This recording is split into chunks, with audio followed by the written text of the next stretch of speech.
আসসালামু আলাইকুম প্রিয় বন্ধুরা, আশা করি তোমরা সবাই ভালো আছো, আমিও ভালো। আমরা আজকে যে টপিকস নিয়ে আলোচনা করব এটা পোস্ট গ্রাজুয়েশন করো আর না করো, আন্ডার গ্রাজুয়েট যে ডাক্তার যারা, তাদেরকেও এই প্রবলেম ফেস করতে হবে এবং এটা সলভ করতে হবে। তো আজকে টপিকসের নাম হচ্ছে অ্যাকিউট কিডনি ইনজুরি, AKI। আমরা যদি বাংলা করি এর অর্থ দাঁড়ায় আকস্মিক কিডনি বিকল। হঠাৎ করে দুইটা কিডনি অসুস্থ হয়ে যেতে পারে, এবং যখন আমরা AKI বলছি তখন কিন্তু এই পেশেন্টের দুইটা কিডনি ইনজুরি হয়ে যাচ্ছে একসাথে, এবং আলটিমেটলি পেশেন্টের কিডনি ইনজুরি হয়ে এরপর রেনাল ফেলিউর হয়ে যেতে পারে। বন্ধুরা দেখো, কত ঘটনায় আমাদের জীবনে ঘটে। হঠাৎ করে ভূমিকম্পের পর একটা বিল্ডিং এভাবেই ধসে পড়তে পারে, হঠাৎ করে রোড ট্রাফিক অ্যাক্সিডেন্ট পর এভাবেই একটা গাড়ি দুমড়ে মুচড়ে যেতে পারে, একটা জাহাজ হঠাৎ করে পানিতে এভাবে ডুবে যেতে পারে। এগুলি হচ্ছে আমাদের জীবনের আকস্মিক ঘটনা। এ ধরনের একটা আকস্মিক ঘটনা হচ্ছে অ্যাকিউট কিডনি ইনজুরি। এর ডেফিনেশন কি হবে? ডেফিনেশন হচ্ছে a sudden and often reversible loss of renal function that develops over days or weeks and is often presented with reduction in urine volume. হঠাৎ করে কিডনি দুটা অসুস্থ হয়ে যেতে পারে, তার ফাংশন লস হতে পারে, এবং এই ঘটনা ঘটবে কয়েকদিন থেকে কয়েক সপ্তাহের মধ্যে, এবং সাধারণত এটা রিভার্সিবল, অর্থাৎ পেশেন্ট রিকভারি হয়ে যায়। এবং ইউজুয়ালি এই কন্ডিশনে পেশেন্টের ইউরিন ভলিউম কমে যায়। তাহলে যখন অ্যাকিউট কিডনি ইনজুরি ডেফিনেশন তোমাকে পরীক্ষায় জিজ্ঞেস করা হয়, তো তখন তোমার অ্যান্সার হবে sudden and open reversible loss of kidney function that develops usually over days or weeks. এতটুকু বললেও হবে যে কয়েকদিন থেকে কয়েক সপ্তাহের মধ্যে হঠাৎ করে যদি কিডনি ফাংশন লস হয়, যেটা সাধারণত ফিরে আসে, তবে সেটাকে আমরা AKI বলবো। আসলে কিন্তু AKI কোনো ডায়াগনোসিস নয়। AKI এর পেছনের কারণটাই হচ্ছে প্রকৃত ডায়াগনোসিস। AKI হচ্ছে এমন, যেমন তুমি বললা যে ডায়াগনোসিস হলো ফিভার, ডায়াগনোসিস হলো জন্ডিস। ফিভার, জন্ডিস এগুলো যেমন প্রকৃত ডায়াগনোসিস নয়, এর পেছনের কারণটাই হলো প্রকৃত ডায়াগনোসিস। ঠিক তেমনই AKI কিন্তু প্রকৃত ডায়াগনোসিস নয়, এর পেছনে কি কারণে AKI হলো সেই কারণটা হচ্ছে প্রকৃত ডায়াগনোসিস। এখন AKI সংক্রান্ত কিছু স্ট্যাটিস্টিক্স তোমাদেরকে আমরা দিব। সেটা হচ্ছে যে যত রোগী হসপিটালে ভর্তি হয় তাদের অন্তত 7% পেশেন্ট AKI ডেভেলপ করে বা AKI এর জন্য ভর্তি হয়। আর হসপিটালে যে সমস্ত পেশেন্ট হঠাৎ করে অসুস্থ হয়ে ভর্তি হয়ে যায়, হঠাৎ করে অসুস্থ হয়ে ইমার্জেন্সি ডিপার্টমেন্টের মাধ্যমে যে সমস্ত রোগী হঠাৎ করে অসুস্থ হয়ে ভর্তি হয়, তাদের মধ্যে অন্তত 20% রোগীর কিন্তু AKI থাকে। বুঝতেই পারতেছো বন্ধুরা যে একটা বিশাল বাল্ক অফ দ্য পেশেন্ট হচ্ছে AKI। সাধারণভাবে ইমার্জেন্সি এবং আউটডোরের মাধ্যমে যত রোগী হসপিটালে ভর্তি হয় তাদের 7% হচ্ছে AKI, অথবা এমনি তার রোগের সাথে AKI থাকে। আর ইমার্জেন্সি ডিপার্টমেন্টের মাধ্যমে যত রোগী ভর্তি হয় তাদের মধ্যে 20% পেশেন্টের কিন্তু AKI থাকে। এখন দেখো, যে সমস্ত AKI কোনো কমপ্লিকেশন থাকে না, যেমন পেশেন্টের জ্বর নাই বা কিডনি ফেলিউরের সাথে অন্য কোনো অর্গান ফেলিউর নাই, এ ধরনের AKI যে শুধুমাত্র ক্রিয়েটিনিন একটু বেশি, এ ধরনের AKI পেশেন্টদের কিন্তু মর্টালিটি কম থাকে। অর্থাৎ এ ধরনের পেশেন্ট যখন তুমি ডিল করছো তখন প্রকৃতপক্ষে পেশেন্টের রিকভারির সম্ভাবনা অনেক অনেক বেশি থাকে। ধরো যে তুমি একটা থানা হেলথ কমপ্লেক্সে ডিউটি করতেছো, একটা পেশেন্ট 15 থেকে 20 বার ডায়রিয়া এবং ভমিটিং হলো, হয়ে তার ইউরিন কমে গেল। তোমার কাছে এসে বললো যে স্যার বা ম্যাডাম, আমার তো 20 বার পাতলা পায়খানা হলো আর 10 বার বমি হলো, এখন তো আমার গত 12 ঘন্টা 14 ঘন্টা ধরে কোনো প্রস্রাবই হচ্ছে না। তো তুমি প্রথম বুঝে ফেললাম যে এটা তো যেহেতু ইউরিন আউটপুট নাই, সম্ভবত পেশেন্টের একটা AKI হয়ে গেছে। তুমি ডায়াগনোসিস কি করলা? ডায়াগনোস করলে অ্যাকিউট গ্যাস্ট্রাইটিস উইথ একেআই। এই যে ধরনের পেশেন্ট যার অন্য কোনো আর প্রবলেম নাই, শুধু একটা একেআই আছে, কার্ডিয়াক কোনো প্রবলেম নাই, পেশেন্টের জ্বর নাই, পেশেন্ট আনকনশাস নয়, পেশেন্টের জন্ডিস নাই, অন্য সমস্যা নাই, এই ধরনের রোগীদের সাধারণত প্রগনোসিস ভালো, মর্টালিটি খুব কম, যদি তুমি এফিশিয়েন্টলি ডায়াগনোসিস এবং ম্যানেজমেন্ট করতে পারো। এই জন্য আমাদের আজকের লেকচার মূলত। কিন্তু যে সমস্ত পেশেন্ট হসপিটালে ভর্তি আছে এবং নানান প্রবলেম রোগীর আছে, যেমন পেশেন্টের হাই ফিভার আছে, পেশেন্টের অন্যান্য অর্গান ফেলিউর আছে, হার্ট ফেলিউর আছে, পেশেন্ট হয়তো আনকনশাস বা পেশেন্ট হয়তো জন্ডিস আছে, হেপাটাইটিস আছে, এ ধরনের রোগীদের কিন্তু মাল্টি অর্গান ফেলিউরের পার্ট হিসেবে যখন একেআই থাকবে তখন কিন্তু এটার প্রগনোসিস ভালো নয়। অন্তত 50 থেকে 70% পেশেন্টই কিন্তু সেখানে এক্সপায়ার করতে পারে। এজন্য বন্ধুরা এই মেসেজ দেওয়ার উদ্দেশ্য হচ্ছে যে একটা পেশেন্ট কিন্তু যখন তোমাদের কাছে প্রথম আসেন তখন কিন্তু ওনার মাল্টি অর্গান ইনভলভমেন্ট থাকে না, শুধু একেআই থাকে। ওই মুহূর্তে তুমি যদি পেশেন্টকে খুব এফিশিয়েন্টলি ম্যানেজ করে ফেলতে পারো তাহলে পেশেন্ট বেঁচে গেল। কিন্তু যদি ওখান থেকে পেশেন্টের কমপ্লিকেশন হতেই থাকে একটা পর একটা, তাহলে এই পেশেন্টের প্রগনোসিস আসলে আস্তে আস্তে খারাপ হতে থাকে। একটা পেশেন্টের একেআই প্রগনোসিস কি হবে, এটা শুধুমাত্র তার কমপ্লিকেশন আছে কি নাই এটা দ্বারাই ডিটেকশন হয় না, বরং কি কারণে পেশেন্টের একেআই হলো সেটার কারণেও কিন্তু ধারণা করা যায় পেশেন্ট খারাপ হবে না ভালো হবে।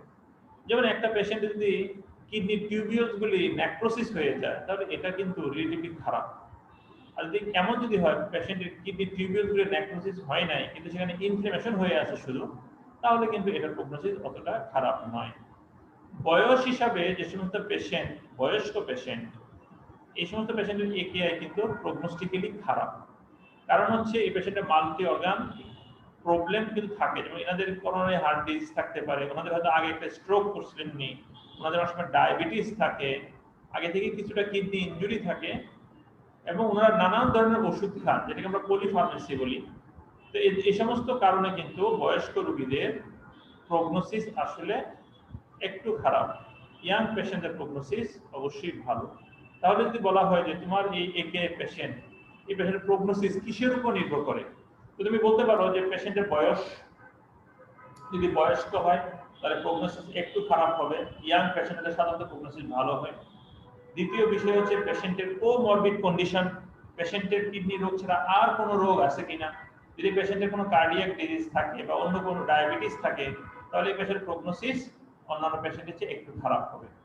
তৃতীয় বিষয় পেশেন্টের একেআই কেন হলো তার উপর প্রগনোসিস নির্ভর করে। যদি পেশেন্টের একেআই টিউবুলার ইনজুরি হয়ে হয় বা টিউবুলার নেক্রোসিস হয়ে হয় তাহলে এর প্রগনোসিস একটু খারাপ হবে।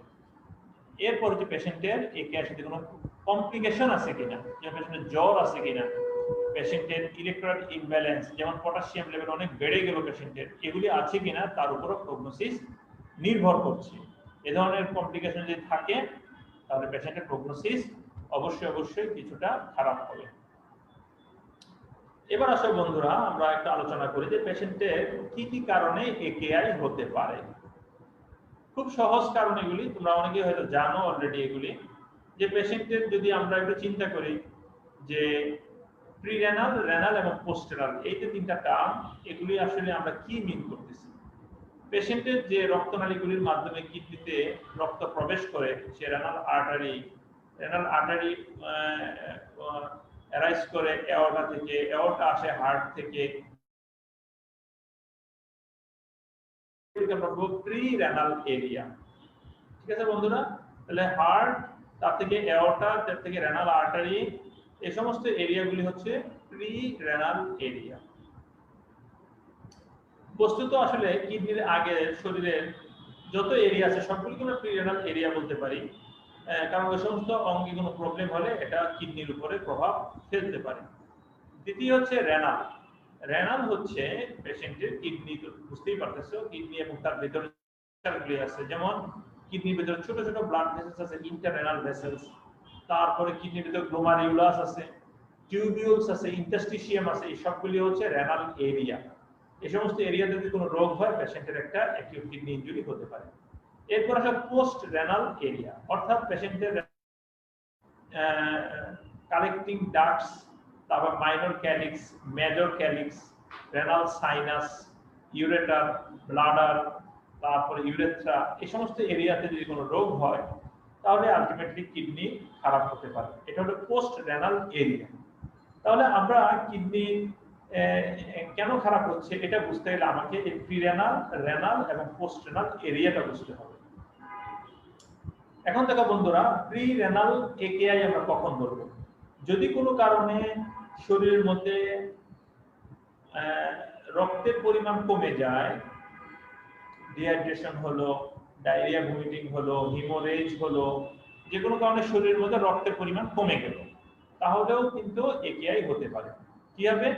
যে তখন এই শরীরের মধ্যে রক্তের পরিমাণ কমে যাওয়ার কারণে কিডনিতে রক্ত সরবরাহ কমে যাচ্ছে, আর এ কারণেই গ্লোমেরুলার ফিল্ট্রেশন কমে যাচ্ছে, ইউরিন আউটপুট কমে যাচ্ছে, একেআই হচ্ছে।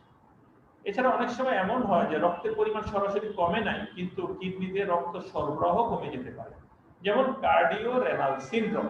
খুব ইন্টারেস্টিং নাম, কার্ডিও রেনাল সিনড্রোম, অর্থাৎ কার্ডিয়াক ডিজিজের কারণে কিছু রেনাল কমপ্লিকেশন হতে পারে। কার্ডিয়াক ডিজিজের কারণে যেমন একটা পেশেন্টের কনজেস্টিভ কার্ডিয়াক ফেলিউর হলো, ইসকেমিক হার্ট ডিজিজ হলো, এটা কিছু কার্ডিয়াক প্রবলেম হলো, তার কারণে কিডনিতে হঠাৎ করে রক্ত সরবরাহ কমে গেল, তাতে কিডনির ইউরিন আউটপুট কমে গেল, এর নাম হচ্ছে কার্ডিও রেনাল সিনড্রোম। আর হেপাটো রেনাল সিনড্রোম কি? একটা পেশেন্টের লিভারে কোনো রোগ হলো, লিভারে রোগ হওয়ার কারণে আমরা জানি পেশেন্টের অ্যাসাইটিস হয়, হিউজ পরিমাণ পানি পেটের মধ্যে জমে থাকে, যার কারণে রক্তের ভলিউম কমে যায় এবং কিডনির মধ্যে রক্ত সরবরাহ কমে যায়, কমে যাওয়ার কারণে কিডনি খারাপ হয়ে যেতে পারে। এটাকে আমরা হেপাটো রেনাল সিনড্রোম বলবো। এদের প্যাথোজেনেসিসটা আমরা পরে আলাপ করব। এরপর আসে রেনাল একেআই। রেনাল একেআই মানে ধরো যে কিডনির ভিতরে যে ছোট ছোট ব্লাড ভেসেলগুলি থাকে, সেখানে যদি কোনো অ্যাথেরোস্ক্লেরোসিস হয়, সেই অ্যাথেরোস্ক্লেরোসিস কারণে কিডনির ভেতরে রক্ত একদম গ্লোমেরুলার পর্যন্ত পৌঁছতে পারে না, এতে একটা একেআই হতে পারে। আবার দেখো গ্লোমেরুলাইগুলিতে অনেক সময় কোনো প্যাথোলজি হতে পারে, গ্লোমেরুলাইগুলি কোনো ইনফ্লামেশন হয়ে সেখানে নেক্রোসিস হতে পারে, সেখানে ক্রিসেন্ট ফর্ম হতে পারে, আমরা ডিসকাশন করব পরবর্তীতে এগুলি, সেখান থেকে আলটিমেটলি একেআই হতে পারে। কিডনিতে টিউবিউল যেগুলো আছে এগুলো নেক্রোসিস হতে পারে, সেখান থেকে একেআই হতে পারে। কিডনির ভিতরে একটা ইনফ্লামেশন হতে পারে, যেটাকে আমরা অ্যাকিউট ইন্টারস্টিশাল নেফ্রাইটিস বলি, সেখান থেকে একেআই হতে পারে। তাহলে কিডনির এই স্ট্রাকচারগুলিতে যদি কোনো ইনজুরি হয়, নেক্রোসিস হয়, ইনফ্লামেশন হয়, তাহলে একেআই হতে পারে। পোস্ট রেনাল একেআই আমরা কাকে বলবো? যে কিডনির যে টিউবিউলস গুলি আছে এগুলিতে যদি কোনো অবস্ট্রাকশন হয়, অথবা রেনাল পেলভিসে যদি কোনো অবস্ট্রাকশন থাকে, ইউরেটারে যদি কোনো ব্লক থাকে, ব্লাডারে যদি কোনো ডিসফাংশন থাকে, ইউরেথ্রাতে যদি কোনো প্রবলেম থাকে, তাহলে আলটিমেটলি একটা একেআই হতে পারে। তাহলে এটাকে আমরা বলবো পোস্ট রেনাল একেআই। তাহলে আমরা একেআই ক্লাসিফিকেশন কি বললাম বন্ধুরা? Pre renal AKI, renal AKI আর পোস্ট রেনাল একেআই। ছবিটা দেখো, ডেভিডসনের একটা সুন্দর ছবি।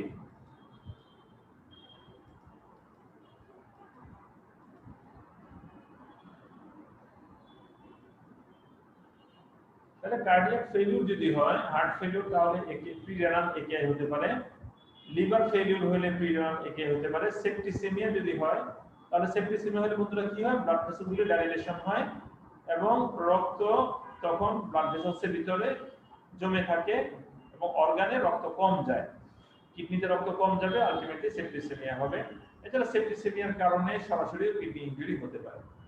ব্লাড লস হলো কোন রাস্তা দিয়ে, ডিহাইড্রেশন হলো, ভাস্কুলার অক্লুশন হয়েও, আর মনে করে এটা রেনাল আর্টারি, এখানে কোনো একটা থ্রম্বোসিস এসে এটাকে ব্লক করে দিল, তাতে কিন্তু এই কিডনিতে ইসকেমিয়া হয়ে আলটিমেটলি পেশেন্টের এটা নেক্রোসিস হয়ে যেতে পারে, একেআই হতে পারে।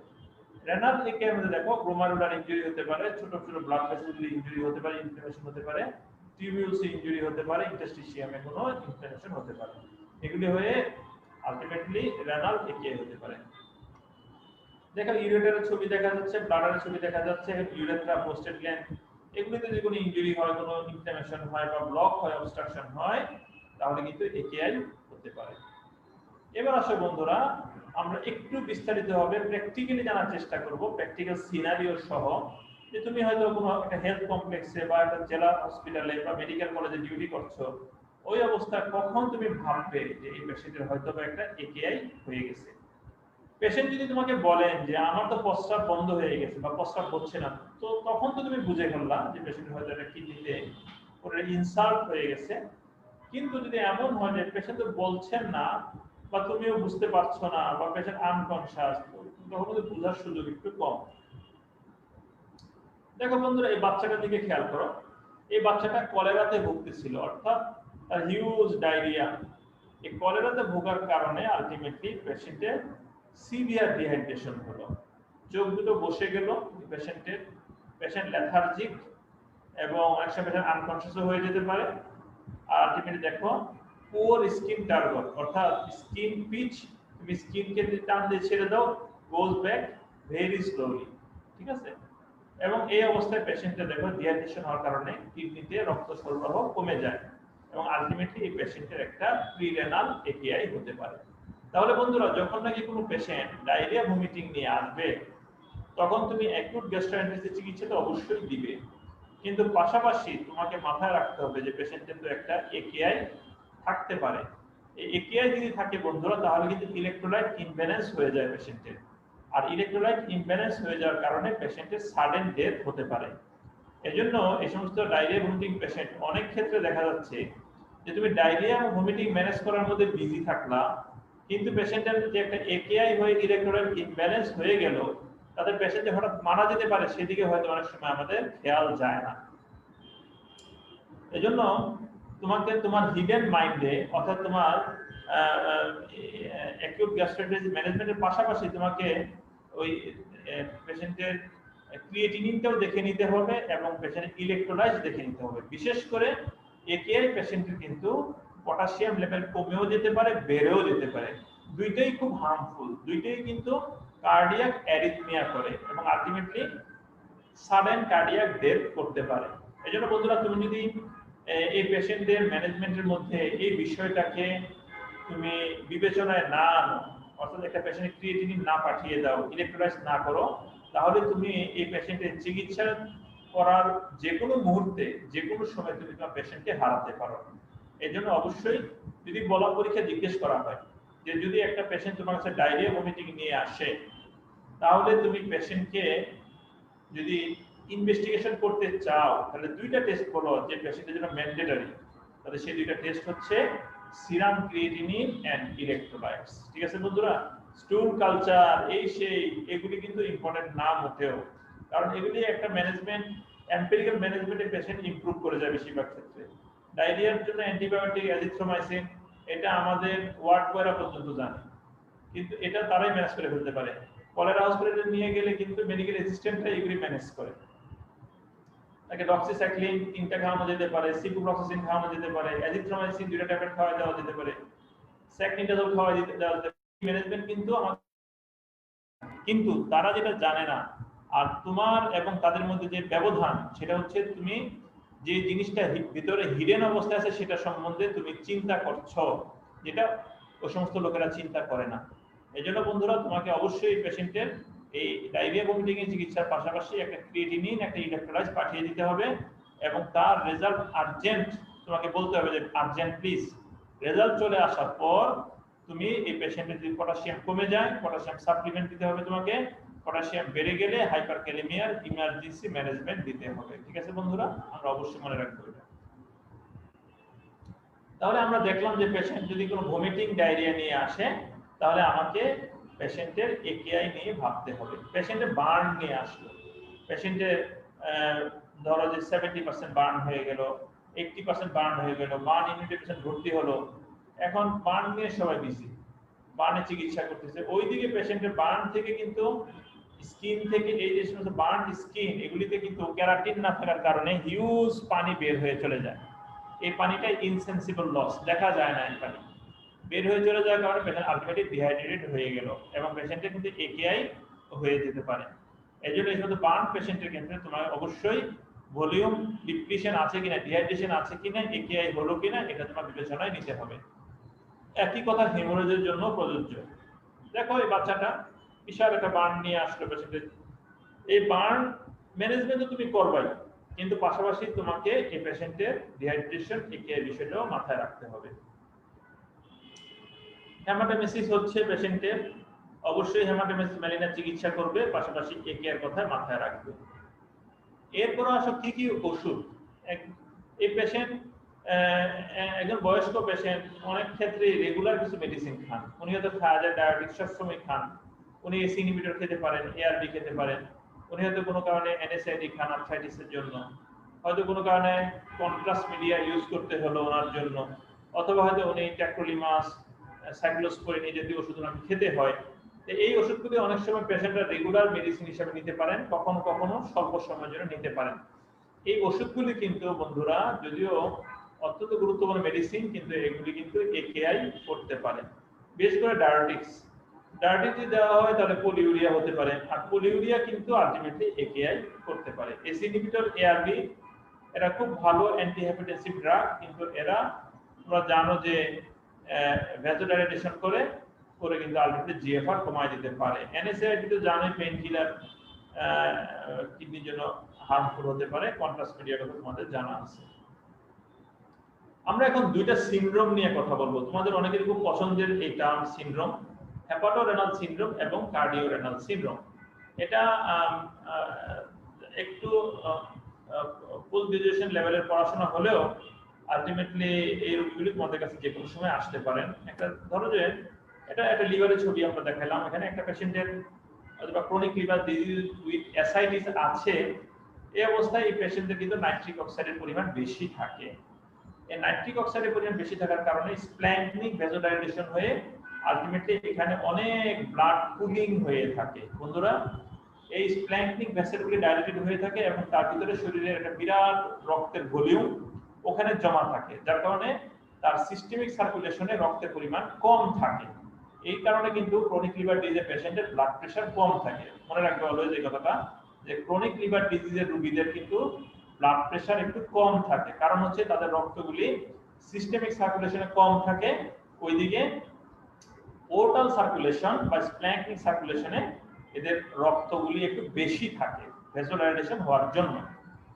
এখন সিস্টেমিক সার্কুলেশন যদি ব্লাড কম থাকে এবং যদি ব্লাড প্রেশার এই সমস্ত পেশেন্টের কম থাকে, তাহলে স্বাভাবিক নিয়মে কিডনিতে রক্ত সরবরাহ কমে যাবে এবং তাদের renin angiotensin administration system over activation হওয়ার কারণে আলটিমেটলি কিডনির ভিতরে যে ব্লাড ভেসেলসগুলি আছে সেখানে ভেসো কনস্ট্রিকশন হবে, হয়ে আলটিমেটলি জিএফআর কমে যাবে, একেআই হবে। তোমরা একটা কথা ভালো করে মনে রাখবা, যে কোনো অঙ্গের ভিতরে যদি ভেসো কনস্ট্রিকশন হয় তাহলে কিন্তু সেই অঙ্গটা অসুস্থ হয়ে যায়। ভেসো কনস্ট্রিকশন সবসময় অঙ্গের জন্য খারাপ জিনিস। এটা ভেসো কনস্ট্রিকশন হলেই সেই অঙ্গে রক্ত সরবরাহ কমে যাবে। এটা সহজ যেমন তোমার বাড়িতে যে পানির পাইপ আছে, সে পাইপ যদি আস্তে আস্তে চিকন হয়ে যায় তো তোমার বাড়িতে কি হবে? পানির সরবরাহ কমে যাবে। তো সেখানে তোমার সুবিধা হবে না অসুবিধা হবে? তোমার বাড়িতে যে গ্যাস লাইন আছে, গ্যাস লাইন যদি বন্ধ হয়ে যায় কি হবে? তোমার বাড়িতে কারেন্টের লাইন আছে, সেটা যদি কাট অফ হয়ে যায় কি হবে? এই সমস্ত লাইন যেগুলি আছে আমাদের সেগুলি ব্লাড ভেসেলসের মতোই। তো আমাদের কিডনির মধ্যে বা অন্যান্য অঙ্গের মধ্যে যে ব্লাড ভেসেলসগুলি আছে, যদি কোনো কারণে সেখানে ভেসো কনস্ট্রিকশন হয়, সেই অঙ্গের মধ্যে ইসকিমিয়া হবে এবং আলটিমেটলি অর্গান ফেলিউর হয়ে যাবে। ঠিক তেমনি রেনিন অ্যাঞ্জিওটেনসিন অ্যাডমিনিস্ট্রেশন সিস্টেম যদি ওভার অ্যাক্টিভেশন হয়, অ্যাঞ্জিওটেনসিন 2 তৈরি হবে, ইন্টাররেনাল ভেসেলগুলি কনস্ট্রিকশন হবে, আলটিমেটলি রেনাল ইসকিমিয়া হবে এবং জিএফআর কমে যাবে এবং পেশেন্টের আলটিমেটলি কি হবে? একেআই ডেভেলপ করবে। এটাকে আমরা এই যে লিভারের রোগের কারণে যে কিডনিতে রোগ হলো, এটাকে আমরা বলি হেপাটোরেনাল সিনড্রোম। ঠিক আছে বন্ধুরা? তাহলে একই নিয়মে কিন্তু কার্ডিওরেনাল সিনড্রোম, এটা তোমাদের বুঝতে কোনো সমস্যা হবে না। যদি পেশেন্টের কোনো কার্ডিয়াক ডিজিজ হয়, ধরো যে একটা কনজেস্টিভ কার্ডিয়াক ফেলিউর হলো, আর কার্ডিয়াক ফেলিউর মানে এডিকুয়েট কার্ডিয়াক আউটপুট নাই, এর নামে তো কার্ডিয়াক ফেলিউর বন্ধুরা, তাই না? হ্যাঁ, পেশেন্ট যদি এডিকুয়েটলি কার্ডিয়াক আউটপুট জেনারেট করতে না পারে তাহলেই আমরা বলি কার্ডিয়াক ফেলিউর হলো। আর কার্ডিয়াক ফেলিউর মানে হচ্ছে কার্ডিয়াক আউটপুট ফেলিউর। আসলে কার্ডিয়াক ফেলিউর কথা হচ্ছে এই অ্যাপ্রোপ্রিয়েটলি কার্ডিয়াক আউটপুট ফেলিউর। তাহলে যদি কার্ডিয়াক আউটপুট যদি কম থাকে, কিডনিতে রক্ত সরবরাহ কমে যাবে, আর কিডনিতে রক্ত সরবরাহ যদি কমে যায় বন্ধুরা, ultimately renin angiotensin administration system activation হয়ে পেশেন্টের একটা কিডনি ইনজুরি হবে, কিডনি ফেলিউর হবে, অর্থাৎ একেআই হবে, জিএফআর কমে গেল। তো এটাকে আমরা বলবো কার্ডিওরেনাল সিনড্রোম। এছাড়া এমনও হতে পারে যেমন হার্ট ফেলিউর হলো, কি হলো? কার্ডিয়াক অ্যারেস্ট হলো, কার্ডিয়াক অ্যারেস্টে হাত বন্ধ হয়ে গেল, তাতেও কার্ডিয়াক আউটপুট কমে গেল, একেআই হতে পারে। অথবা একটা এমআই হলো, মায়োকার্ডিয়াল ইনফাকশন হলো, হয়ে পেশেন্টের এমআই হয়ে যাওয়ার কারণে পেশেন্টের কার্ডিয়াক আউটপুট কমে গেল, কমে যাওয়ার কারণে আলটিমেটলি পেশেন্টের কিডনিতে রক্ত সরবরাহ কমে গিয়ে একটা কিডনি ফেলিওর হলো, একেআই হতে পারে। যেহেতু হঠাৎ করে ঘটনাটি ঘটতেছে, এই জন্য আমরা এটা অ্যাকিউট কিডনি ইনজুরি বলছি। আর এই হার্ট থেকে যখন কিডনি খারাপ হয় বন্ধুরা, এটাকে আমরা কি বলি? Cardio renal syndrome. আর কিডনি থেকেও কিন্তু বন্ধুরা হার্ট খারাপ হতে পারে, ঠিক আছে? কিডনি থেকে যদি হার্ট খারাপ হয় কখনো, এটাকে আমরা কি বলবো তাহলে বলো তো? Reno cardiac syndrome. Reno cardiac syndrome পরীক্ষা জিজ্ঞেস করা হয়, what is cardio renal syndrome, what is reno cardiac syndrome. তবে বন্ধুরা এই প্রশ্ন আমরা এমবিবিএস এ করি না, এফসিবিএস এ করা হয়, ঠিক আছে? তাহলে what is reno cardiac syndrome? যখন কোনো কিডনি ইনজুরি হয়, সেখান থেকে যখন কার্ডিয়াক ইনজুরি হয়, এটাকে আমরা বলবো রেনো কার্ডিয়াক সিনড্রোম। যে সমস্ত রোগীদের কিডনি খারাপ হয়ে গেল, তাদের মধ্যে 50% পেশেন্টের ultimately ischaemic heart disease, heart failure এগুলি ডেভেলপ করে। এটাকে আমরা বলবো রেনো কার্ডিয়াক সিনড্রোম। আমাদের টপিক কিন্তু আজকে কার্ডিও রেনাল সিনড্রোম, ঠিক আছে? Hepatorenal syndrome, cardio renal syndrome. হঠাৎ করে কিডনি ইনজুরি হবে লিভার ডিজিজ থেকে এবং হার্ট ডিজিজ থেকে। আমরা এটা আলাপ করে ফেললাম অলরেডি। এখন এই ধরনের ডিহাইড্রেশনের রোগী যদি তোমার কাছে আসেন, যার একটু গ্যাস্ট্রাইটিস হয়ে গেল, ডায়রিয়া, ভমিটিং হচ্ছে, তার তো কি হয়? তার ডিহাইড্রেশন থাকে, প্রেসার কম থাকে, ট্যাকিকার্ডিয়া থাকে, ওজন কমে যায়, তারপরে ড্রাই মাউথ থাকে, ড্রাই টাং থাকে, স্কিন টার্গার কমে যায়, জেবিবি তো রেজ হওয়ার প্রশ্নই আসে না, সানকেন আইবলস থাকবে। তাহলে এই সমস্ত করে পেশেন্ট ড্রাউজি থাকতে পারে। তাহলে এই ধরনের রোগীদের আসলে ডিহাইড্রেশনের এভিডেন্স থাকতে পারে। যখনই কোনো পেশেন্ট তুমি ডিহাইড্রেশন পাবা, তোমাকে কিন্তু ভেবেই নিতে হবে যে পেশেন্টের একটা কিডনি ইনসাল্ট হয়ে গেছে। দেখো কিভাবে আমরা স্কিন টার্গেট দেখে থাকি। স্কিনকে ধরে টান দাও, দেখো skin goes back slowly, very slowly, okay? কিন্তু সাধারণত হাতের এখানে না দেখে দেখার নিয়ম হচ্ছে, দেখো কপালে দেখতে পারো, ফিমেল পেশেন্টের ক্ষেত্রে কপালে দেখো, মেল পেশেন্টের ক্ষেত্রে একটু এক্সপোজ করে তুমি এদিকে দেখতে পারো, স্টার্নামের উপর দেখতে পারো, তুমি ক্লেভিকের উপর দেখতে পারো। তাহলে এইভাবে আমরা পেশেন্টের একটা সাইন অফ ডিহাইড্রেশন দেখতে পারি।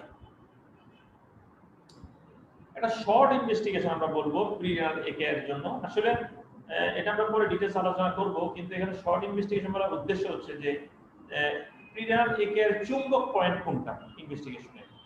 আমরা যদি পেশেন্টের ইউরিন আরই করি, তাহলে দেখা যাবে তেমন কিছু পাওয়া যাচ্ছে না ইউরিনারিতে। আসলে বন্ধুরা অনেক সময় কিন্তু একেআই পেশেন্টের ইউরিনই পাওয়া যায় না আরই করার জন্য।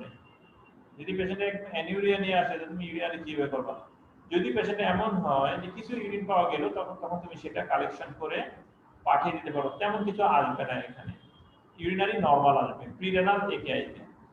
এরপরে এই পেশেন্টগুলির ইউরিয়া ক্রিয়েটিনিন দুইটাই বেশি থাকবে, ইউরিয়া এবং ক্রিয়েটিনিন বেশি থাকবে। কিন্তু বন্ধুরা এখানে মজার একটা কথা আছে, সাধারণত আমাদের শরীরের মধ্যে যতটুকু ক্রিয়েটিনিন থাকে তার 10 থেকে 20 গুণ ইউরিয়া থাকে।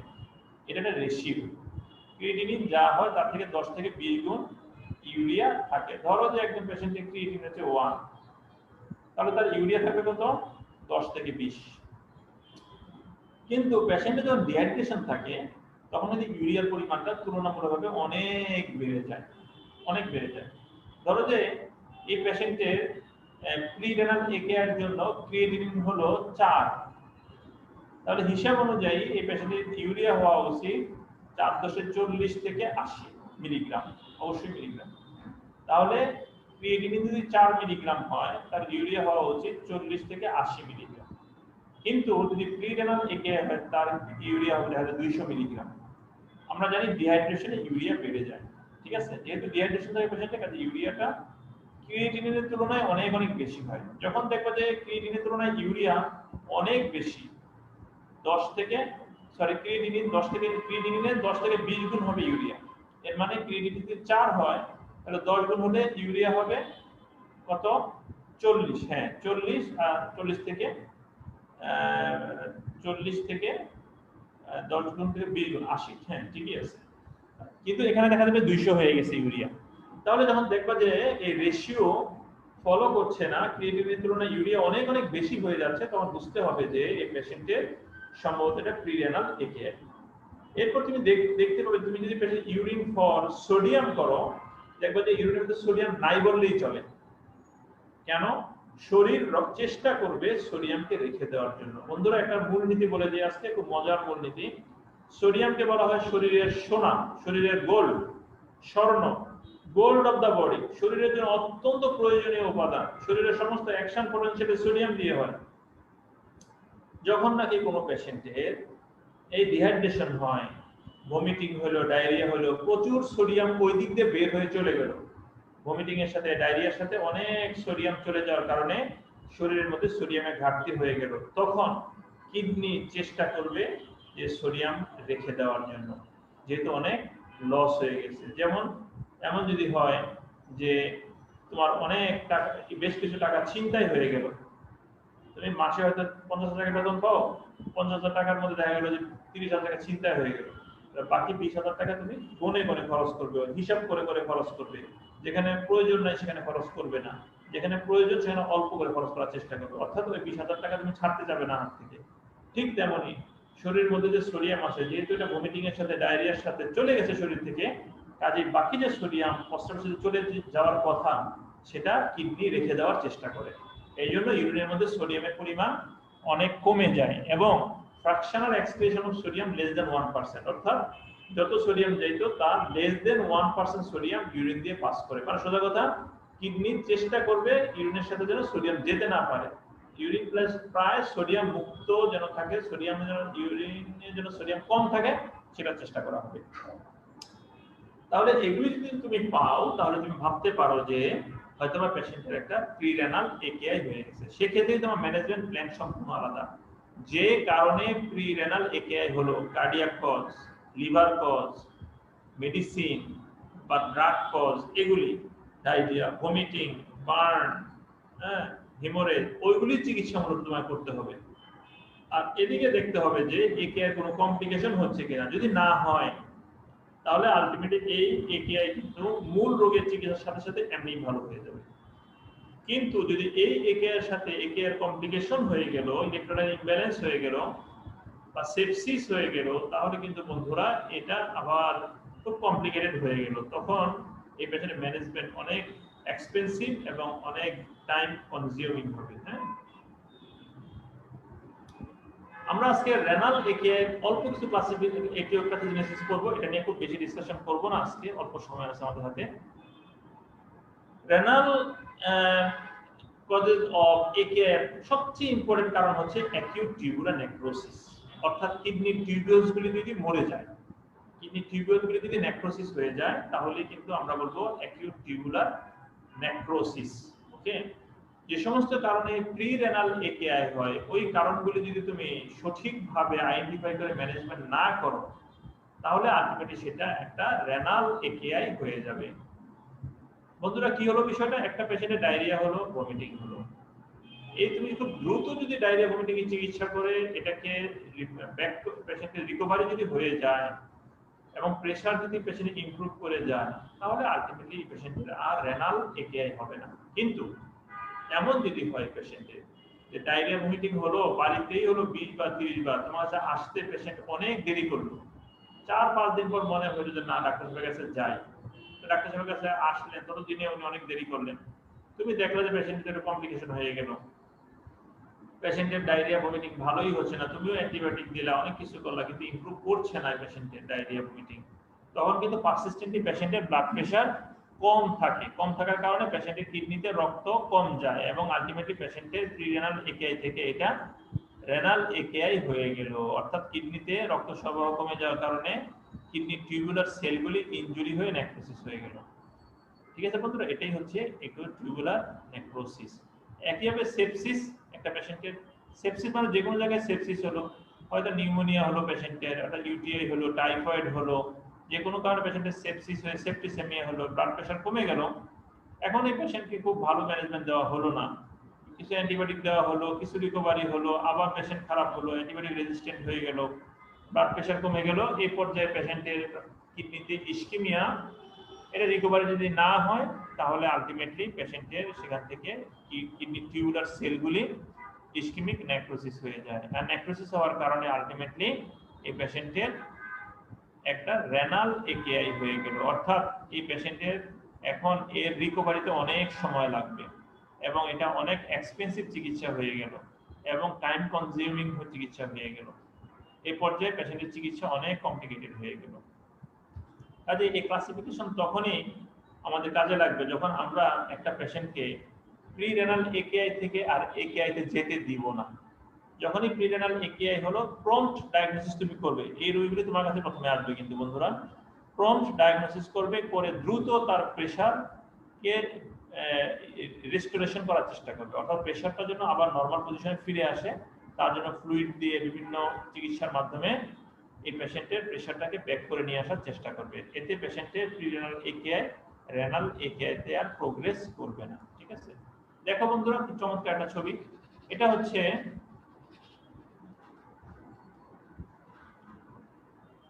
প্রি-রেনাল প্রি-গ্লোমারুলার আর্টারিওল, অর্থাৎ এফারেন্ট আর্টারিওল, এটা ইফারেন্ট আর্টারিওল, এটা গ্লোমারুলাস, এটা রেনাল টিউবিউল। তাহলে বন্ধুরা কোনো কারণে যদি এই রেনাল কিডনিতে রক্ত সরবরাহ কমে যায়, তাহলে আলটিমেটলি এই সমস্ত টিস্যুতেও রক্ত সরবরাহ কমে যাওয়ার কারণে ইসকেমিয়া হতে পারে। অথবা কোনো টক্সিন এসে হঠাৎ করে কিডনিতে এসে এই সেলগুলিকে নেক্রোসিস করে দিতে পারে। যখনই সেলগুলি নেক্রোসিস হয়ে যায়, তখন এই সেলগুলি আস্তে আস্তে টিউবিউলসের লুমেনের মধ্যে খসে পড়ে, এরা শেডিং হয়ে আলটিমেটলি সেলগুলি একসাথে হয়ে একটা সেলুলার কাস্ট তৈরি করলো। বন্ধুরা, সেলুলার কাস্ট যখন তৈরি হলো, আলটিমেটলি এই রেনাল টিউবিউলটা ব্লক হয়ে গেল।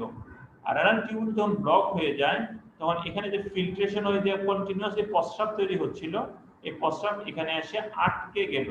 এই প্রস্রাব নিচের দিকে নামবে না, এই কারণে কিন্তু পেশেন্টের অলিগুরিয়া অ্যানিউরিয়া হচ্ছে। তো যাই হোক, এখানে যখন প্রস্রাব এসে আটকে গেল, তখন এখানে প্রেশার কি হবে? প্রেশার অনেক বেড়ে যাবে। আর প্রেশার যখন বেড়ে যাবে, আলটিমেটলি এই ইউরিন তখন এই জায়গাগুলি দিয়ে বের হয়ে আসার চেষ্টা করবে। এই জায়গাগুলি তো ইনজিউর্ড এরিয়া এবং লিকি এরিয়া, এখান থেকে লিক করে এই ইউরিন আস্তে আস্তে ইন্টারস্টিশিয়াল স্পেসে চলে আসতেছে। ঠিক আছে বন্ধুরা, যার কারণে ইন্টারস্টিশিয়াল ইডিমা হবে এখানে। আর তোমরা জানো এখানে ক্যাপিলারি লুপ থাকে, ভেসেলস থাকে, আর এগুলির উপর যখন এই ইডিমাগুলি প্রেসার ক্রিয়েট করবে, তখন এখানে রক্ত সরবরাহ আরো কমে যাবে। অন্যদিকে দেখো কি হচ্ছে, যখন টিউবিউলসের ভিতরে আলটিমেটলি প্রেসার বেড়ে গেল, এই ইউরিন যেহেতু নিচের দিকে যেতে পারছে না, তাহলে এই প্রেসারের কারণে আলটিমেটলি এই প্রেসার ব্যাক করে এই প্রেসার গিয়ে গ্লোমারুলাসের উপর গিয়ে পড়লো। আলটিমেটলি এখানে গ্লোমারুলার উপর ব্যাক প্রেসারের কারণে ফিল্ট্রেশন কমে যাবে, যার কারণে গ্লোমারুলার ফিল্ট্রেশন আস্তে আস্তে কমে যাবে। তাহলে কি হচ্ছে বন্ধুরা, গ্লোমারুলার ফিল্ট্রেশন কমে গেল, জিএফআর কমে গেল, আর জিএফআর কমে গেল মানে ক্রিয়েটিনিন বেড়ে গেল। অন্যদিকে দেখো এখানে টিউবুলার সেলগুলি শেড হয়ে যাওয়ার কারণে সেলগুলি মিলে একটা কাস্ট তৈরি করলো, সেলুলার কাস্ট তৈরি হওয়ার কারণে এই ইউরিনের নিচের দিকে নামতে পারছে না, ইউরিন আউটপুট কমে গেল। ওইদিকে এই ফ্লুইড যেটা, এটা ইন্টারস্টিশিয়ামে আসলো, ইন্টারস্টিশিয়াল ইডিমা করে ফেললো এবং আলটিমেটলি টিউবিউলস গুলির পাশে যে রক্তনালী থাকে এগুলিকে কম্প্রেসড করে আরো হাইপোক্সিয়া করলো।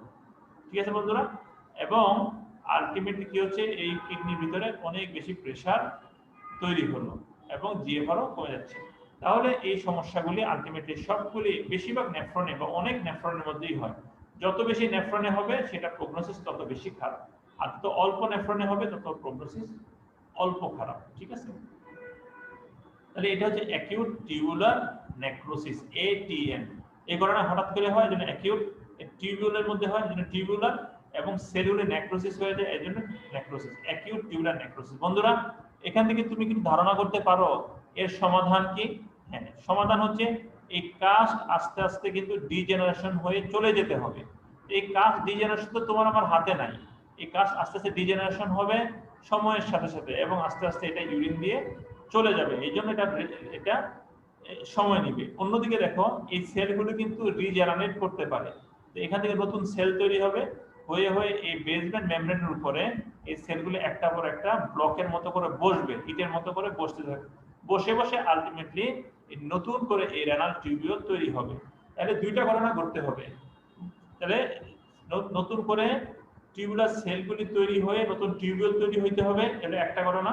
আর দ্বিতীয় ঘটনা, কাস্ট যেটা তৈরি হয়েছে এটা ডিজেনারেশন হয়ে এখান থেকে সরে যেতে হবে। যখন এই দুই ঘটনা ঘটবে, তখন নতুন করে টিউবিউলস কাজ করা শুরু করবে, তার মানে পেশেন্টের অ্যাকিউট কিডনি ইনজুরি রিকভারি হয়ে গেল। কাজে এটা কতদিন লাগতে পারে? এটা অনেক দিন লাগতে পারে, 4 সপ্তাহ থেকে 6 সপ্তাহ সময় পর্যন্ত লেগে যেতে পারে। তাহলে দেখো বন্ধুরা, প্রি রেনাল একেআই যখন ছিল সেটা 3 দিন 4 দিন 5 দিনে ভালো হয়ে যেতে পারত, কিন্তু যখন এটা রেনাল একেআই হলো তখন আলটিমেটলি এই দুই ঘটনা, নতুন সেল তৈরি, নতুন টিউবিউলস তৈরি এবং কাস্ট রিমুভ, এগুলোর জন্য একেআই ডেভেলপ করতে অনেক, রিকভারি করতে অনেক সময় লাগবে, যার কারণে পেশেন্টের ট্রিটমেন্ট কস্টিংও অনেক বেড়ে গেল এবং হসপিটাল স্টেইংও বেড়ে গেল। সব দিক থেকে পেশেন্টের জন্য এটা খুব লোড হয়ে গেল, তাই না, ব্যয়বহুল হয়ে গেল।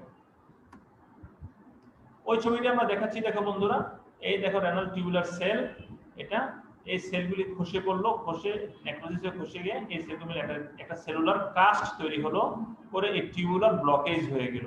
যখন এই টিউবুলার ব্লকেজ হয়, ফ্লুইড লিক করলো, আলটিমেটলি ইন্টারস্টিশিয়াল ইডিমা হয়ে আরো ইসকিমিয়া হলো এবং আলটিমেটলি চিকিৎসা হচ্ছে নতুন করে cell regeneration and cast removal.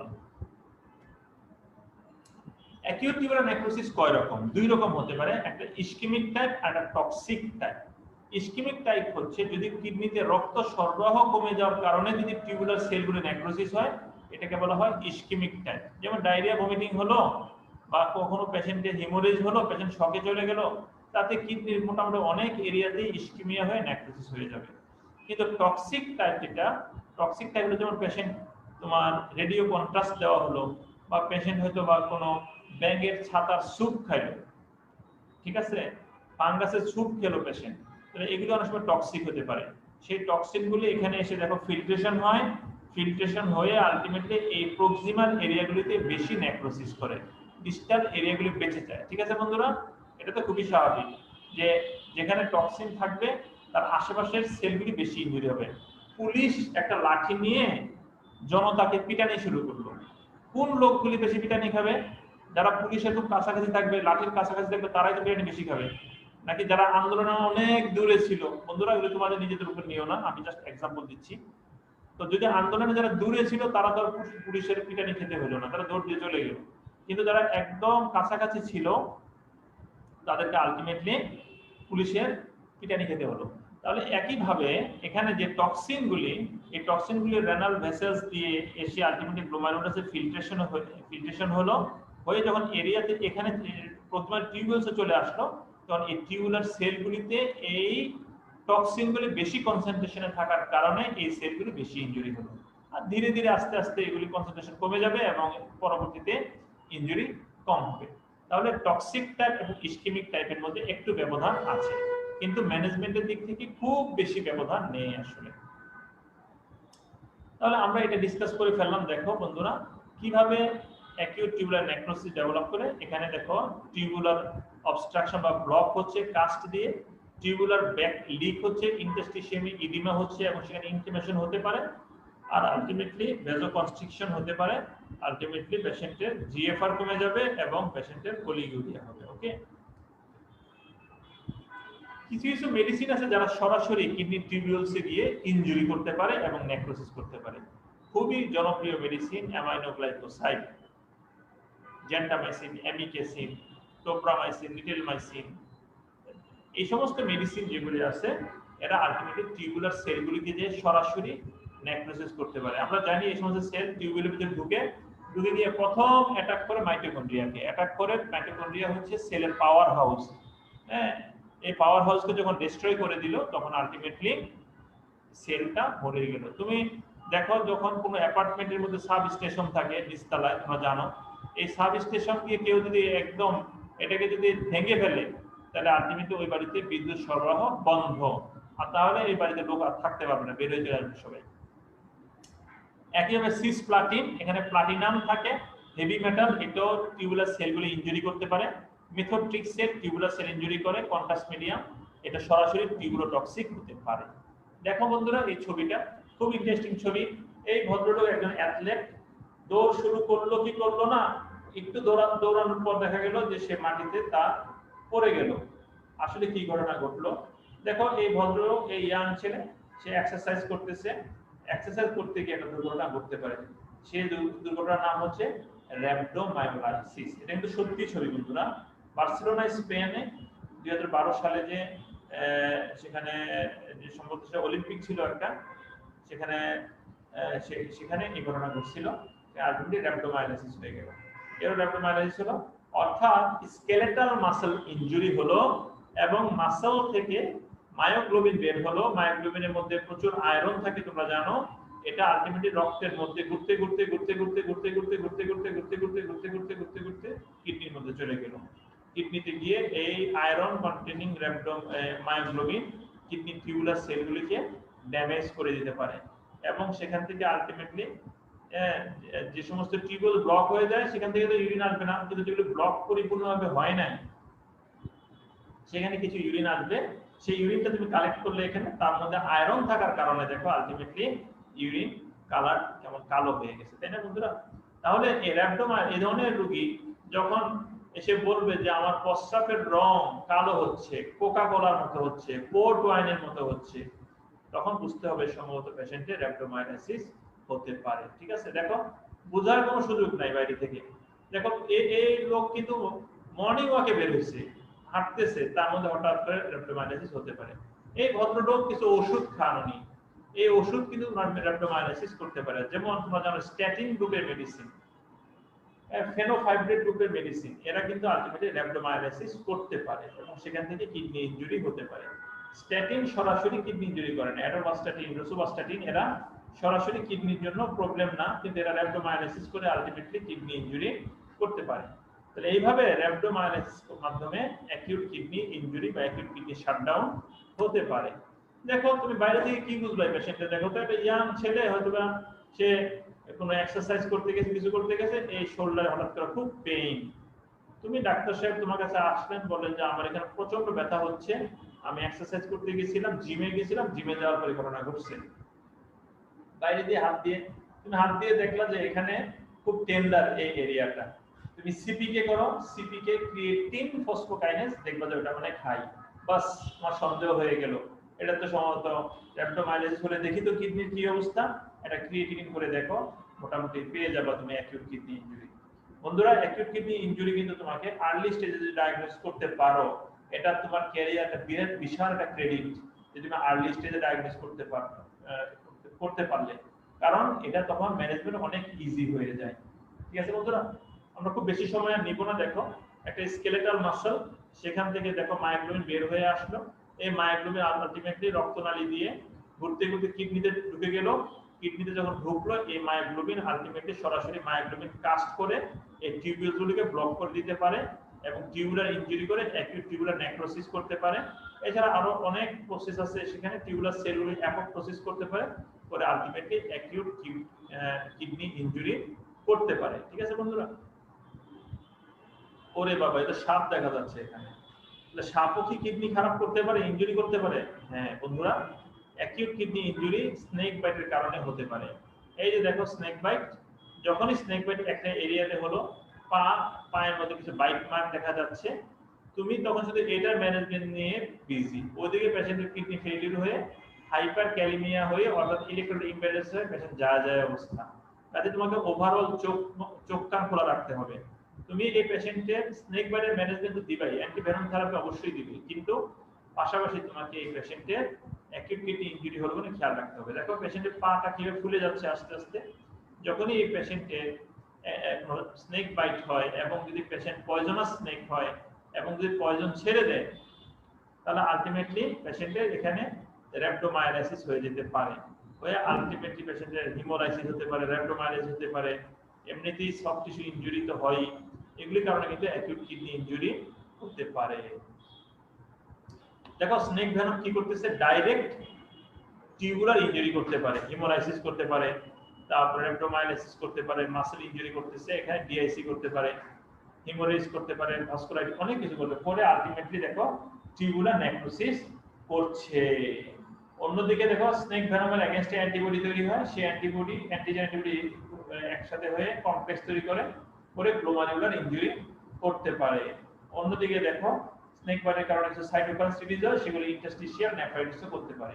তাহলে স্নেক বাইট যদি ভেনোমাস স্নেক হয়, তাহলে কিন্তু এই ভেনম অনেক ভাবে কিডনি ইনজুরি করতে পারে। কাজেই বন্ধুরা, যখনই তোমার কাছে কোনো পেশেন্ট আসবে স্নেক বাইট নিয়ে, তুমি তো অবশ্যই পেশেন্টকে হসপিটালে ভর্তি করবে, এই পেশেন্টের অ্যান্টিভেনম দিয়ে তার ম্যানেজমেন্ট করবে, পাশাপাশি তার ক্রিয়েটিনিন এবং ইলেক্ট্রোলাইটস করতে কিন্তু অবশ্যই ভুল করবে না। ঠিক আছে,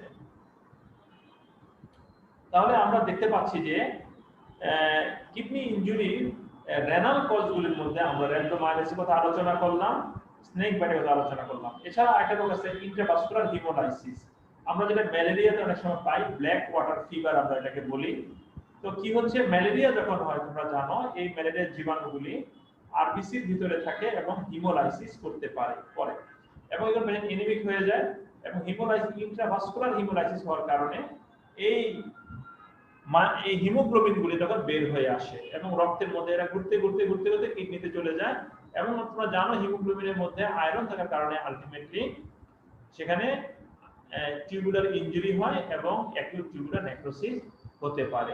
ঠিক আছে বন্ধুরা, এটাকে আমরা বলি ব্ল্যাক ওয়াটার ফিভার। ব্ল্যাক কেন বলি? যেহেতু ইউরিন কালো হয়ে যায়। ওয়াটার কেন বলি? যেহেতু ইউরিন কালো হয়। ব্ল্যাক ওয়াটার বলতে ব্ল্যাক ইউরিন বোঝানো হচ্ছে। ওইদিকে ফিভার কেন বলতেছি? যেহেতু ম্যালেরিয়ার পেশেন্ট জ্বর থাকে, তাহলে একজন ম্যালেরিয়া পেশেন্টের জ্বর আছে আর তার ইউরিন কালো হয়ে গেছে, এটাকে আমরা বলি ব্ল্যাক ওয়াটার ফিভার। এই ধরনের রোগীদের কিন্তু অ্যাকিউট কিডনি ইনজুরি হয়ে ইলেকট্রোলাইট ইমব্যালেন্স হয়ে সাডেন কার্ডিয়াক ডেথ হতে পারে। এছাড়া দেখো অ্যামানিটা মাশরুম, এই মাশরুমটা কিন্তু আসলে নামটা যতই বিদঘুটে হোক এটা কিন্তু বিভিন্ন খাবারে ইউজ করা হয়। তোমরা যদি দেখো এই যে কত সুন্দর চেহারা সুন্দর হইলেই যে জিনিসটা ভালো তা না। কিন্তু অনেক সময় বলে যে জিওগ্রাফি যদি ভালো হয় তাহলে অনেক সময় হিস্ট্রি ভালো হয় না। তোমরা বুঝে নিও কি বলছি আমি। জিওগ্রাফি ভালো হলে হিস্ট্রি ভালো হয় না অনেক সময়, আর জিওগ্রাফি খারাপ হলে অনেক সময় দেখা যায় যে হিস্ট্রি ভালোই থাকে। কাজে বন্ধুরা বিয়ে শাদী করার সময় একটু আমার কথাটা মনে করে রাখবো। তাহলে দেখো এই পেশেন্টের এই এত সুন্দর একটা মাশরুম, এই মাশরুম দেখো এটা দিয়ে কি হলো, একটা স্যুপ তৈরি করা হলো। এই স্যুপ দেখো আলটিমেটলি কি হচ্ছে, এই মাশরুম যখন খায় সেটা কিভাবে কিডনি ইনজুরি করে। এই কিডনি ইনজুরি দেখো সেলুলার নেক্রোসিস করতে পারে। সেলুলার নেক্রোসিস কিভাবে করতে পারে? আলটিমেটলি এই যে অ্যামাইনটা এর মধ্যে যে টক্সিন থাকে, এই টক্সিন আলটিমেটলি টিউবুলার ইনজুরি বা টিউবুলার নেক্রোসিস করতে পারে। এছাড়া কিন্তু এটা লিভার ইনজুরিও করতে পারে। এটা গ্যাস্ট্রোইন্টেস্টিনাল ট্র্যাক্টের মধ্যেও প্রবলেম করতে পারে। তাহলে আলটিমেটলি দেখো এই যে ফাঙ্গাস, এই অ্যামাইনটা ফাঙ্গাস কিন্তু আলটিমেটলি হেপাটোরেনাল কমপ্লিকেশন করতে পারে, জিআই কমপ্লিকেশনও করতে পারে। আমরা বোধহয় আজকে আর আমাদের আরেকটা স্লাইড মধ্যে আছে, এখানে দেখো যে এই ধরনের পেশেন্ট যখন তোমার কাছে আসবে তখন তুমি অবশ্যই পেশেন্টের পালস দেখে নিবা, টেম্পারেচার দেখবা, রেসপিরেশন দেখবা, ব্লাড প্রেশার দেখবা এবং ইনটেক আউটপুট চার্ট তুমি দেখে নিবা। পালস কেন দেখবা? যদি সেপ্টিসেমিয়া পেশেন্ট হয়, যদি পেশেন্ট শকে থাকে তাহলে পেশেন্টের তুমি আলটিমেটলি টেকিকার্ডিয়া পেতে পারো, পালস অ্যাবসেন্ট হতে পারে। পেশেন্টের টেম্পারেচার দেখবা, সেপ্টিসেমিয়া থাকলে পেশেন্টের টেম্পারেচার রেজ থাকবে। যদি পেশেন্ট শকে থাকে একদম পেশেন্টের হাত পা ঠান্ডা হয়ে যেতে পারে। রেট অফ রেসপিরেশন দেখবে, অনেক সময় পেশেন্টের দেখা যাবে যে টেকিপনিয়া থাকতে পারে। ব্লাড প্রেশার দেখবা, ব্লাড প্রেশার কম থাকতে পারে এই পেশেন্টের, যদি পেশেন্ট শকে থাকে। ইনটেক আউটপুট চার্ট দেখবা, আউটপুট চার্টের মধ্যে পেশেন্ট ইউরিন আউটপুট আছে কিনা সেটা তোমাকে খেয়াল রাখতে হবে। ঠিক আছে বন্ধুরা, তাহলে আমাদের এই ভাইটালস গুলি আমরা দেখবো। ফ্লুইড অ্যাসেসমেন্ট করতে হবে সবসময়, প্রতিদিন এই পেশেন্টের ইনটেক কত, আউটপুট কত। অবশ্যই ইনটেক আউটপুটের মধ্যে একটা ব্যালেন্স তোমাকে মেনটেন করতে হবে। এটা আমরা পর ম্যানেজমেন্টের সময় খেয়াল আমরা ডিটেইলস করব তোমাদের।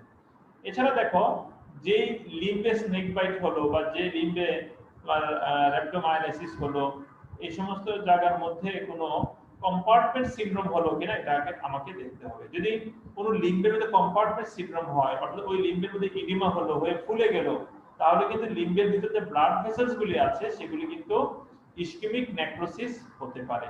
কাজে ইসকেমিক নেক্রোসিস যখন হবে তো আলটিমেটলি এই লিম্ব আমাদের অ্যাম্পুটেশন করে এই পেশেন্টকে আসলে লিম্ব স্যাক্রিফাইস করতে হবে। আমরা সেটা চাই না। কাজে এই পেশেন্ট যখন আমাদের আসবে ওভারঅল ম্যানেজমেন্ট লাগবে। কিডনির কি অবস্থা, মূল রোগ যে পেশেন্টের শক তার কি অবস্থা, সেপসিসের কি অবস্থা, লিম্বের কি অবস্থা, পালস লিম্বের কি অবস্থা, আউটপুটের কি অবস্থা, সবগুলি বিষয় তোমাকে অবশ্যই খেয়াল রাখতে হবে। আমরা যারা শর্ট ইনভেস্টিগেশন করি পেশেন্টের আসলে প্রি-রেনাল থেকে রেনাল একিআই কে পার্থক্য করার জন্য, ডিফারেনশিয়েট করার জন্য আমরা যদি পেশেন্টের ইউরিনারি করি তাহলে দেখবো যে সেখানে কিছু কিছু কাস্ট পাওয়া যাবে। ওই যে কাস্টগুলি তৈরি হলো সেই কাস্ট কিছু কিছু বের হয়ে আসবে, ইউরিনের মধ্যে পেতে পারো তুমি। এবং যেটা মাটি ব্রাউন কালার হবে, যেহেতু ওর মধ্যে কি আছে বন্ধুরা, আয়রন আছে, এই জন্য মাটি ব্রাউন কালার হতে পারে। এখন এই পেশেন্টের ইউরিনের সাথে সোডিয়াম চলে যাবে, কারণ কি সোডিয়াম কে রেখে দিত, রেনাল টিউবুলার সেলগুলি রেখে দিত। এখন সেলগুলি যদি নেক্রোসিস হয়ে যায় সোডিয়াম কে রেখে দিবে, সোডিয়ামকে রাখার আর কেউ থাকলো না। এই সোডিয়াম তখন আর কিডনি রেখে দিতে পারবে না, এটা ইউরিনের সাথে বের হয়ে চলে যাবে। যেহেতু যে টিউবুলার সেলগুলি এই কাজটা করত, সোডিয়াম রেখে দিত, সেই টিউবুল যদি নাই থাকে তাহলে কে রাখবে? বলে আপনার মানি ব্যাগে কত টাকা আছে, বলে মানি ব্যাগের আগে পকেটের খবর নেন, পকেটই তো নাই, মানি ব্যাগ থাকবে কি, আর কি টাকা থাকবে তার মধ্যে। ঠিক তেমনি রেনাল টিউবুলার সেল নাই, তো সেল যদি না থাকে সোডিয়াম আর কে রিটেইন করবে, আর কি সোডিয়াম থাকে, সোডিয়ামটা লস হয়ে যাবে। আর ইউরিন চেক করলে দেখবা তার মধ্যে অনেক সোডিয়াম চলে যাচ্ছে। যখন ইউরিনের মধ্যে দেখবে যে অনেক সোডিয়াম চলে যাচ্ছে, বুঝতে হবে সম্ভবত টিউবুলার সেলগুলির ইনজুরি হয়ে নেক্রোসিস হয়ে গেছে। এছাড়া দেখবা যে ফ্র্যাকশনাল এক্সক্রিশন সোডিয়াম মোর দেন 1%, অর্থাৎ বেশি বেশি সোডিয়াম চলে যাচ্ছে ইউরিনের সাথে। তুমি যে একটা সিপিকে করো হয়তোবা দেখবে যে এটা রেজড হয়ে আছে ডিউ টু রেবডোমায়োলাইসিস। এইভাবে আমরা একটা শর্ট ইনভেস্টিগেশন করে আলটিমেটলি প্রি রেনাল একেআই থেকে রেনাল একেআই ডিফারেনশিয়েট করতে পারি। আমরা নেক্সট দিন আরো কিছু ইম্পর্টেন্ট এটিওলজি নিয়ে আলোচনা করব, যেমন গ্লোমারুলার নেফ্রাইটিস কিভাবে একেআই করে, অ্যাকুইট টিউবুল ইন্টাস্ট্রিয়াল কিভাবে নেফ্রাইটিস করে একেআই করে, এগুলি আলোচনা করে আমরা কিছু ইনভেস্টিগেশন এবং ম্যানেজমেন্ট নিয়ে আমরা আলোচনা করব। সেই পর্যন্ত আমরা যেটা করব, আজকে যে লেকচার এটা তোমরা একটু করার চেষ্টা করবে, তাহলে পরবর্তী লেকচার তোমাদের বুঝতে সুবিধা হবে। তোমাদের সবাইকে অসংখ্য ধন্যবাদ। আসসালামু আলাইকুম ওয়া রাহমাতুল্লাহ। আসসালামু আলাইকুম স্যার।